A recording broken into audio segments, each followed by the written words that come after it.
Tonight's story is going to be about. Let me get positioned here. I gotta close my eyes so I can really bring up my imagination. What do you think? Okay. Girls and kitty cats and also bunny rabbits. Girls, kitty cats, and bunny rabbits? And unicorns. And of course, unicorns. Okay.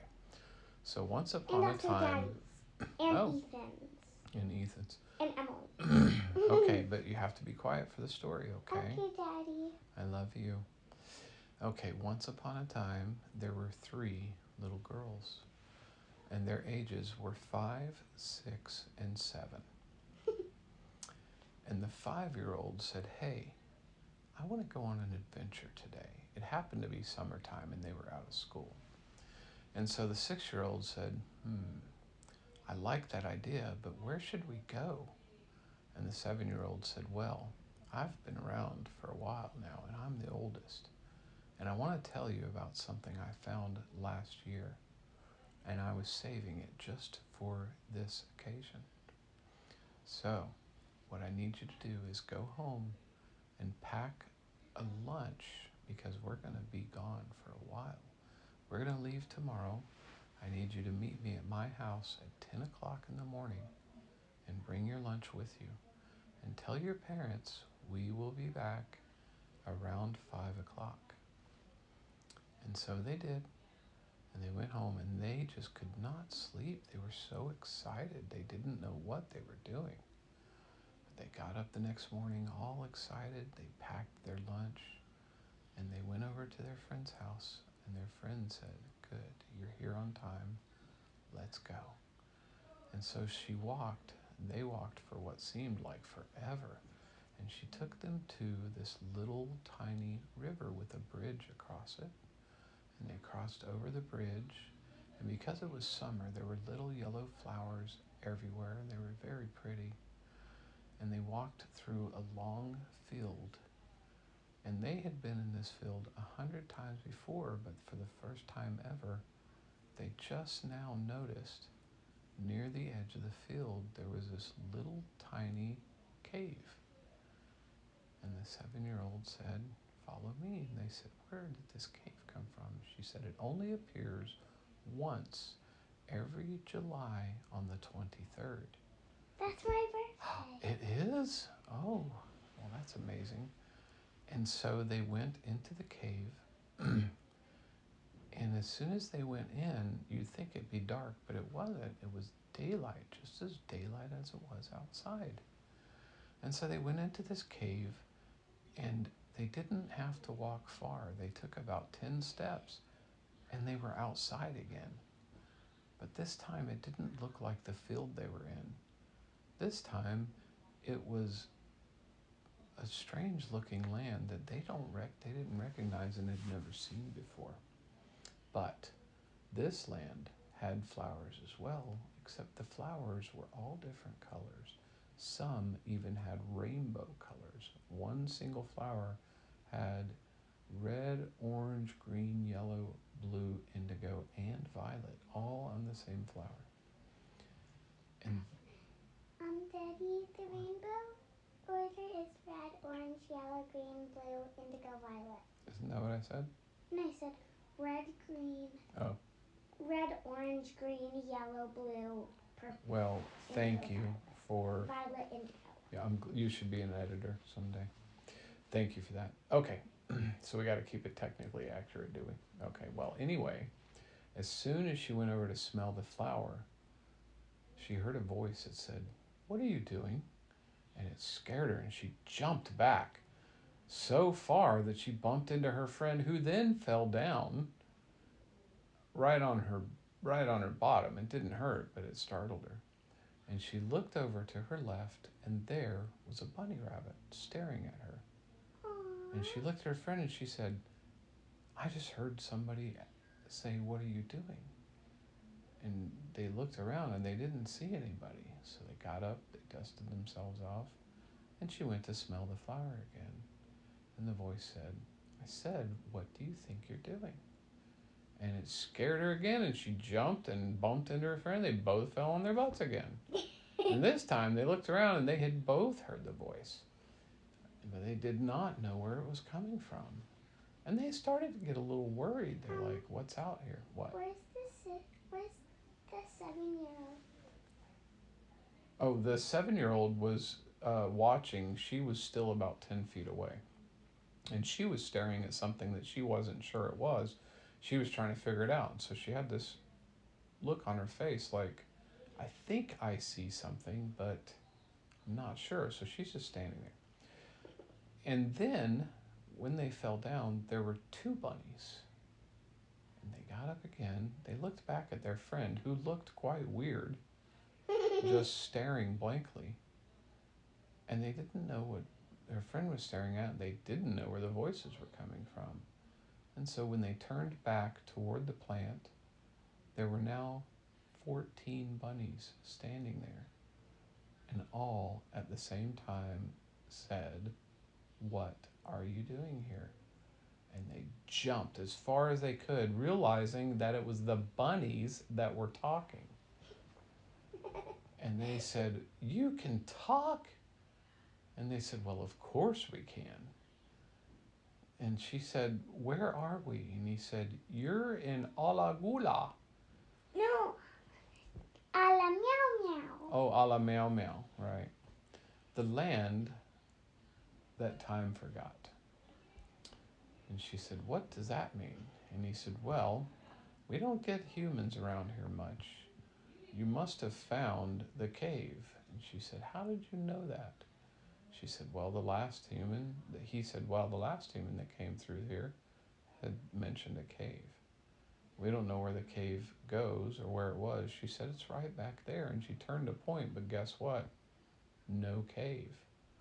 And she started to get a little worried. And then she looked for her friend, who happened to still be standing there staring. And she said, "What?" She said to the bunny, "What is she staring at?" And he said, "I don't really know, but she seems quite mesmerized." And so they walked over there, and her friend just said, "Shh, don't move. Whatever you do, don't move, don't talk." And then she slowly brought her finger up and she pointed. And off in the distance, you could see a unicorn eating some grass. And she said, "Last time I was here, I scared the unicorn off on accident, and I was worried I'd never see him again." And so that's when the 7-year-old also noticed the 14 bunnies standing there staring at her. And she said to the bunnies, "Oh, hey guys, haven't seen you in about a year." And they said, "Oh, hey, what's up?" And her friend said, "You know them?" She said, "Yeah, I was here before. I told you that. They're quite lovely people. They're quite lovely bunnies." And she said, "Do you know how we can go and see the unicorn?" And the bunny said, "Well, that's easy. All you need to do is take a rainbow flower to it."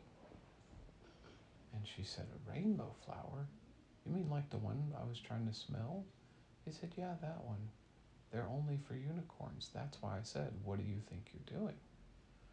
And she said, "Oh, that makes sense."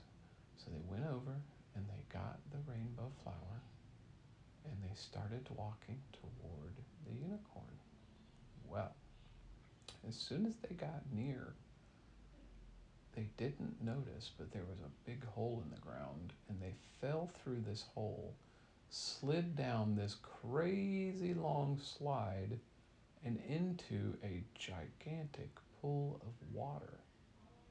But right at the water's edge, there were a whole bunch of unicorns drinking the water. And all their heads went up, and they all looked at these girls who happened to have a bundle of rainbow flowers. So instead of them trying to go to the unicorns came to them.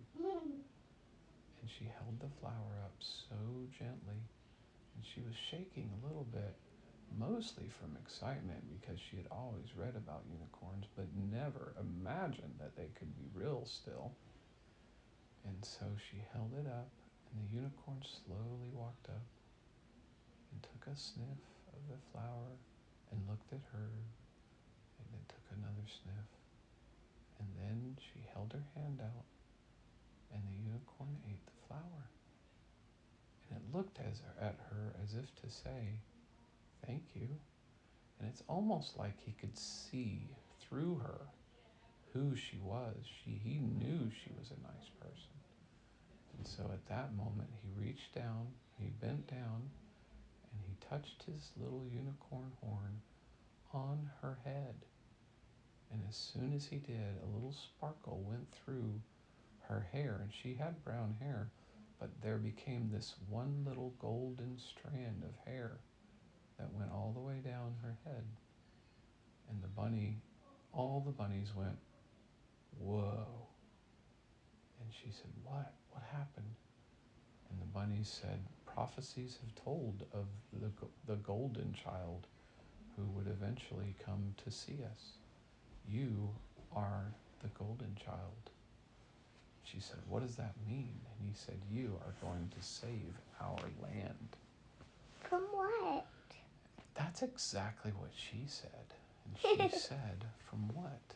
From what? And he said, well, this place hasn't always been so magical. There was an evil sorceress who tried to steal the magic one time, but back then, the original golden child saved us and put the sorceress away. But it was always said that one day the sorceress would come back, and she has been back, and she's been slowly taking the magic from the unicorns. And now we have our hero. So how are you going to defeat her? And she said, defeat her? I didn't even know she existed. And I am the chosen one? I don't understand this. And he said, well, you'll need to figure it out quick, because if you look over to the east, you'll see her castle. And you can see even all around it, the flowers have stopped growing, and it seems to be spreading outward from that castle. And she said, I need to think about this. And so they started to get a little sleepy, and they took a little rest, and she thought about it. And when she woke up, she realized she had been dreaming a lot about how to defend the land. She didn't know how she had these dreams because she'd never imagined anything like it before. But in her dream, she found a golden orb and a silver wand that was used to defeat the sorceress. She woke up and she asked the bunnies, do you know of a golden orb and a silver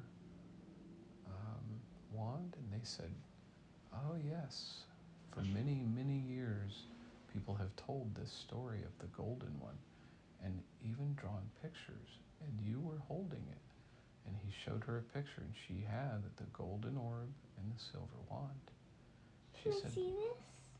She said, where are they? You can see it if you close your eyes and imagine.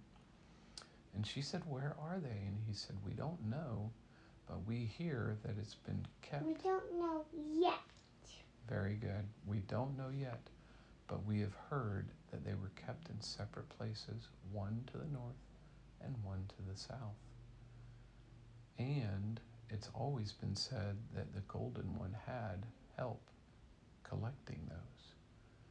And the only thing that can bring them back together fully is a green talisman that's kept in the West. What's a talisman? Amulet that you'd wear around your neck. Oh, no. Yeah, well, it's got a little symbol on the necklace. Yeah, I know. And so she said north, south. Yes, you do. Yeah.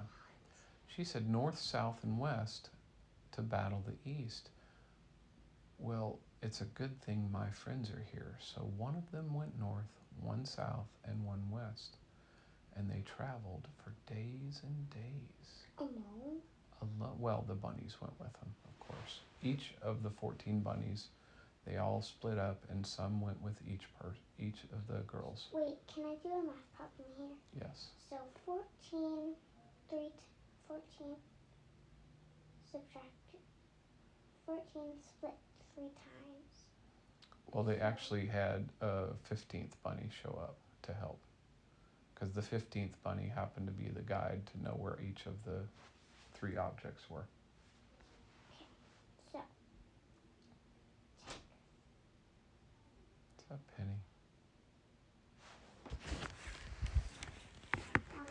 You do your math problem. You get the door. Okay, you get it.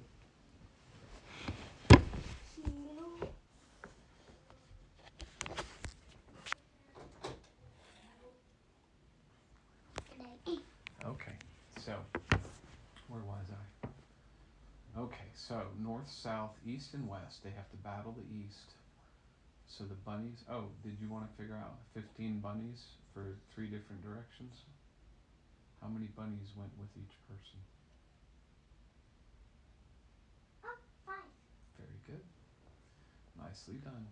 So 5 north, 5 west, and 5 south. Off they went. They traveled for days and days. But eventually, each of them came to what? Daddy,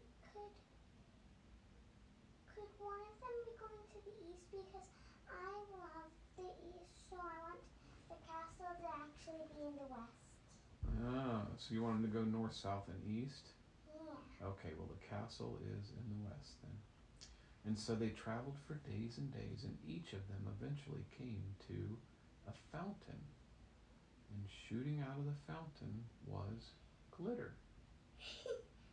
And they didn't, instead of water, it was glitter. Daddy? What? If I went there and collected 8 handfuls of glitter, and I showed it, and I sprinkled it on your head, how mad would you be? Oh, I'd be pretty upset.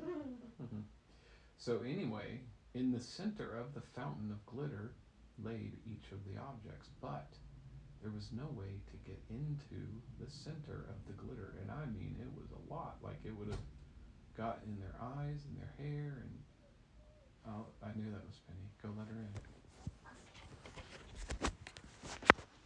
Here, Penny. So in the center of these fountains were the objects that they needed, but they could not. It was so much glitter they couldn't even get past it. Can I show you my? Can I tell you my strategy? Yes. How would you get to it? I would grab a long stick taller than me and taller than and as tall as the fountain. I would stick it closely in, and I would shove all the glitter into it with my hands, and then I would brush off the glitter, and I would pull the stick back like a slingshot, hold on to the stick with all my things, and then shoot it. And then I would push off the ground and go over. Well, you did that, but it just, the glitter, was, the glitter was shooting so hard that it just moved it out of the way.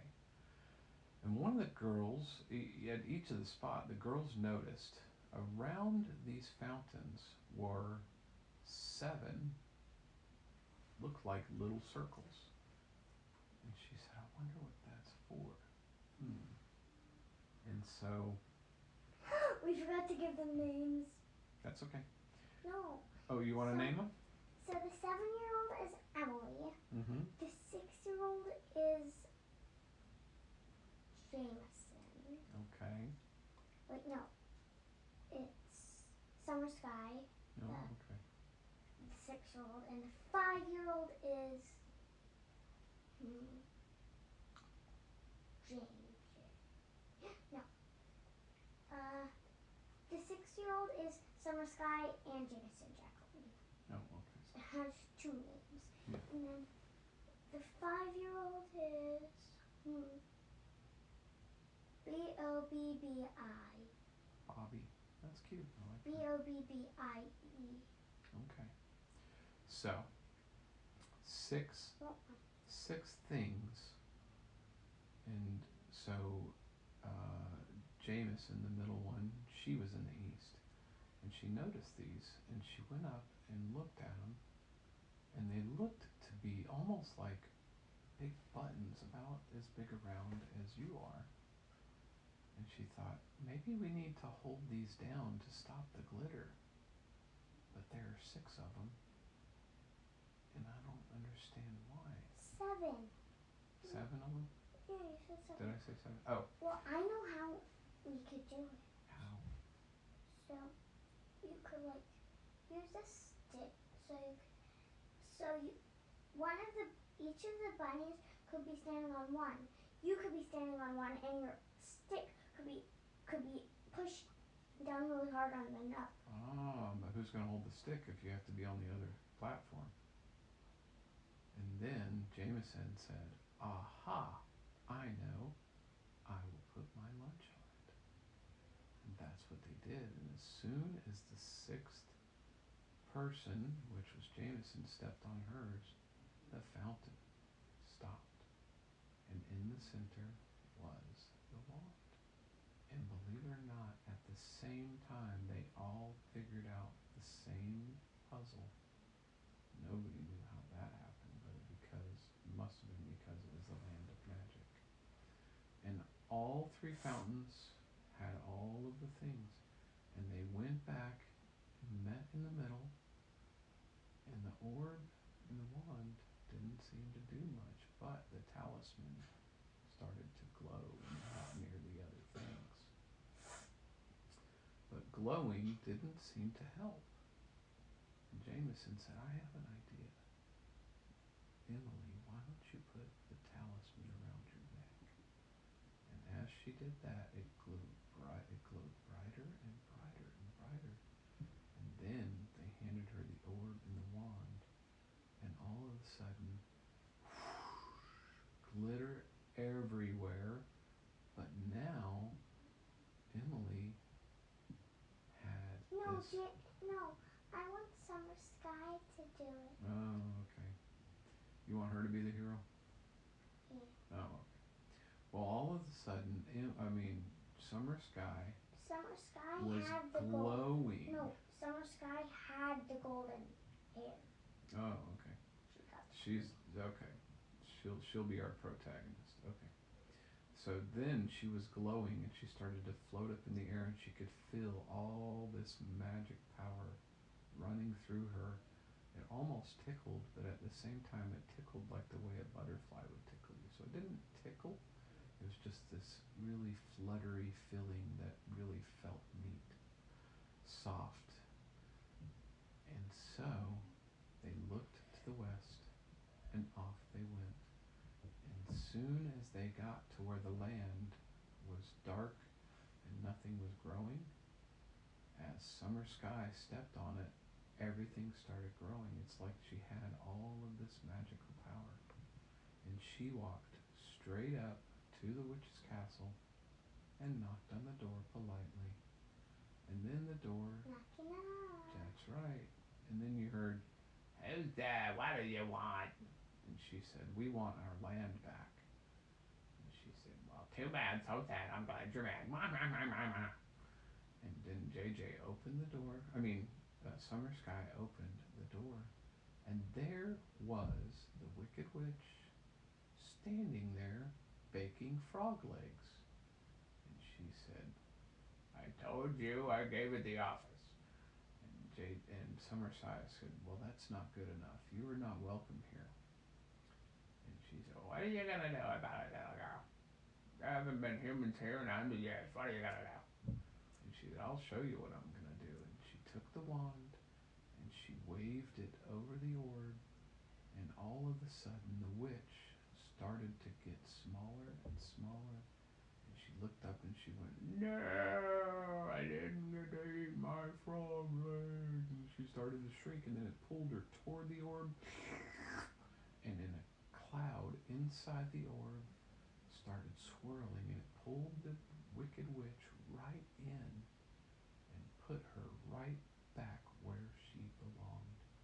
And all of the bunnies and everybody in the land started cheering at the same time, and for miles and miles you could hear cheers and laughter and happiness and dancing and music, and everyone came to see from far beyond this magical Can I tell you little a girl. strategy? What? I would have just broke down the castle. Yeah? I would just broke down the castle and covered it with fertilizer. With fertilizer, why? And also with soil, and then plants could grow on it. Oh, well, you didn't need to, because once the magical summer sky walked on it, it all turned green and pretty again. And that's the end of the story for now. Well, actually, there's a little bit. I forgot. So, after all the creatures thanked them, they had a giant party, and there were cupcakes and all kinds of things, yes. And then, and cookies. And then the girls said, they all looked at each other about the same time and said, "Oh no." And she said, and the older one said, "What?" And JJ and Summer Sky said, "We told our parents we'd be back at 5, and we've been gone for weeks. They must be horribly worried about us. I can't even imagine what they're going through." And said, "Oh no, we better go." And so all the little creatures said goodbye to them, and they ran and they ran, and Summer Sky used her wand to create the exit to the cave. And so they ran and ran and ran.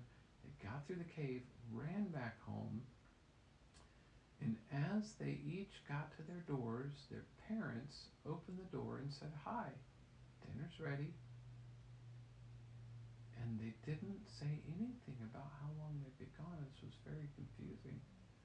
And so each of the girls walked inside, and they looked at the date, and it was the exact same day, and only a few hours had passed by. 2 hours? Only 2 hours. So it was barely, no, it was more than 2 hours, like 5 hours. So it was like 5 o'clock, and their parents were sitting down for dinner, and all their parents looked at them and said, "Thanks for being on time. You said you'd be home at 5. Good job." So Bobbie had spaghetti for dinner. Yeah. And Summer Sky had pizza and hot dogs for dinner. Okay. And then the 7-year-old had Emily? And then Emily had chicken nuggets for dinner. Nice, great. Okay, good healthy dinners. Okay. Except for the chicken nuggets. That's our story. You want to say goodnight to your future JJ self? Night, night, meow, meow. Meow, meow, meow, meow, meow, meow, meow. Meow, meow, meow, meow, meow, meow, meow. Meow, meow, meow, meow, meow. Meow, meow, meow, meow, Okay. meow. Say goodnight. Say goodnight, future JJ.